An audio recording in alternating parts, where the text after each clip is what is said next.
사실 키워드가 제일 중요하죠. 결국 키워드를 적절히 넣은 광고를 넣어야 검색도 잘 되고 고객도 유입이 될 테니까요. 그런데 내 상품이 가품인데 키워드를 정품의 키워드인 상표를 넣어서 판매를 했다? 이거 그냥 볼 것도 없어요. 하나, 둘, 셋, 찰싹! 여러분, 테무 아시죠? 중국에 있는 유통회사로 최근에 상당히 공격적인 마케팅을 진행하고 있는 회사인데, 오늘은 이 테무에 대해서 그리고 가품 논쟁에 대해서 좀 얘기를 드려보고자 합니다. 테무를 쿠팡처럼 그냥 물건 구입하는 사이트의 하나로 생각하셨던 분들이 많으실 텐데, 상품을 만들고 판매하고 유통하는 사람들이라면 반드시 같이 고민해야 될 문제를 담고 있으니 영상을 꼭 끝까지 시청해 주시면 좋겠습니다. 특히 네이버, 구글 등에서 설정하는 키워드 광고에 관련된 최근 상표권 얘기도 함께 좀 알려드릴게요.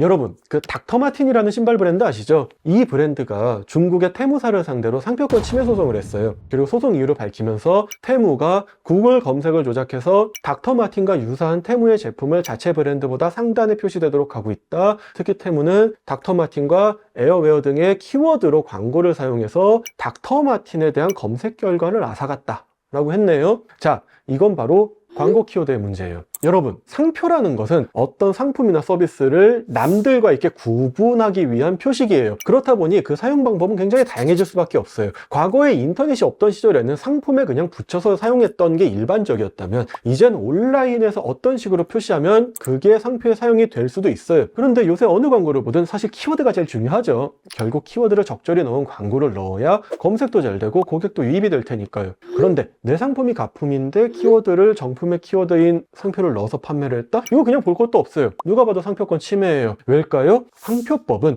전기통신회선을 통하여 제공되는 정보에 전자적 방법으로 표시하는 행위도 상표의 사용이라고 정의하고 있거든요. 요새 기준으로 따지면 가품의 키워드라는 상표를 붙여서 광고한 거잖아요. 그러니 상표권 침해 맞아요. 뭐 볼 것도 없어요, 사실. 그래서 키워드 광고할 때 상당히 조심하셔야 됩니다. 상품에 붙이는 것만 광고가 아니라 키워드도 어떻게 활용하느냐에 따라의 광고예요. 세상이 어느 시절인데 지금 변화하는 시장에 맞춰서 법과 제도는 당연히 변화하게 되어 있습니다. 그럼 구글은 뭐가 문제였을까요? 일단 유튜브에서 구글을 비판하면 안 될 것 같지만 얘기를 조금 더 드릴게요. 이 사건에서 닥터마틴의 주장은 바로 테무가 구글의 검색 결과를 조작해서 고의를 노출시켰다는 점과, 이 점은 상표권 침해 광고를 금지하는 구글 정책에도 위반된다는 점이에요. 그럼에도 구글이 그걸 방치하고 있었다는 것이죠. 근데 여러분, 제가 예전에 에이블리와 관련된 영상을 올린 적이 있었어요. 그때 쟁점이 뭐였는지 간단히 설명드리면, 에이블리는 판매 플랫폼으로서 가품 관리에 대한 책임이 있다는 얘기를 드렸었어요.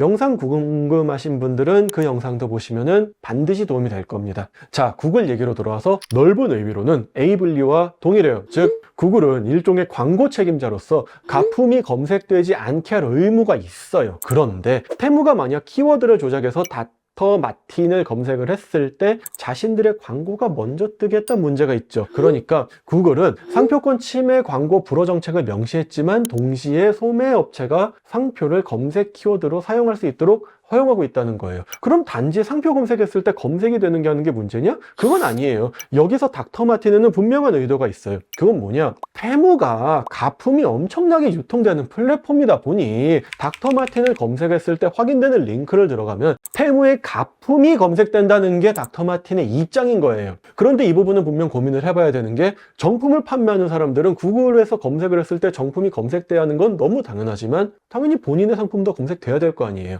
그러니 상표에 대한 권리를 가진 사람들의 상품이 검색되는 건 너무 당연한데, 권리를 가지지 않은 사람들을 필터링할 장치에 소극적인 시스템을 갖고 있다는 겁니다. 이는 분명히 유튜브에서 저작권 정책이 상당히 강력하고 효율적으로 작동되는 것과 비교될 수 있을 것이고, 닥터마틴은 이를 문제 삼고 있는 거예요. 결국 구글이 이를 제대로 통제해주지 않는다면 구글의 책임을 물을 수 있는 여지가 있다고 생각을 합니다. 끝. 오늘은 키워드 광고와 테무에 관한 얘기를 들려드렸어요. 제가 최근에 중국 국적의 변리사님들과 업무 미팅을 하다가 갑자기 테무 생각이 나서, 중국에서 알릴 만큼 테무도 유명하냐? 물어봤는데 두 변리사님이 다 테무 처음 들어본다 라고 하셔서 약간 의외이긴 했는데, 중국 내에서도 플랫폼 내 가품 이슈가 많고 사실상 거의 방치되어 있다는 말씀을 저한테 해주셨습니다. 어쨌든 여러분, 그냥 어지간하면 가품 쓰지 마세요. 제가 다른 영상에서도 말씀드렸는데, 가품은 어쩔 수 없이 품질도 조악하고 사봐야 정도 안 들어요. 원래 가품은 그런 거예요. 자, 오늘 드리는 영상이 여러분의 사업에 도움이 되시길 바라며, 다음 영상에서는 더욱 다양하고 재밌는 주제로 돌아오도록 하겠습니다. 감사합니다.